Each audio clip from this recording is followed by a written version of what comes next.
Ola, cascarilleiros! Na celebración do Día das Letras Galegas, como xa vimos, non só se fai unha homenaxe a escritores, senón tamén a outros persoeiros que merezan poñerse como exemplo polo seu compromiso con Galicia ou coa lingua galega, en calquera disciplina ou en calquera ámbito profesional ou vital das súas vidas. Entre os que foron protagonistas do día hai figuras incontestables como Rosalía, Curros e Pondal ou Castelao ou Xela Arias este ano, de acordo? Mais hai tamén algúns outros que, aínda que somos conscientes de que os cascarilleiros sodes profundos coñecedores da nosa cultura, poden resultar menos coñecidos, mais non por iso menos interesantes. Por iso, quixemos facer un percorrido por algunha destas figuras. Ademais, deixamos vos os enlaces á páxina que lles dedica a Real Academia Galega por si queredes aumentar a información.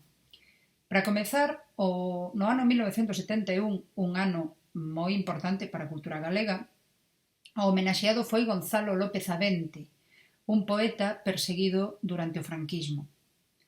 No ano 73, aquí imos ter unha das imaxes máis curiosas desta serie, a figura homenaxeado foi o arcebispo Manuel Lago, un teólogo tudense, gran defensor do galego e autor de 67 poemas na nosa lingua.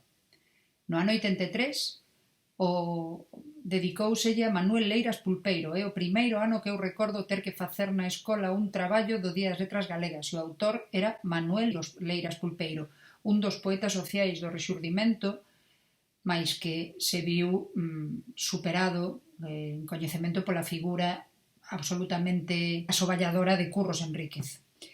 No ano seguinte, o primeiro presidente do Seminario de Estudos Galegos, Armando Cotarelo Valledor, un dos dramaturgos principais en lingua galega, mais o teatro foi ata finais do século XX o xénero que máis nos custou recuperar, por iso tamén pode ser que os autores sexan dos menos coñecidos para nós.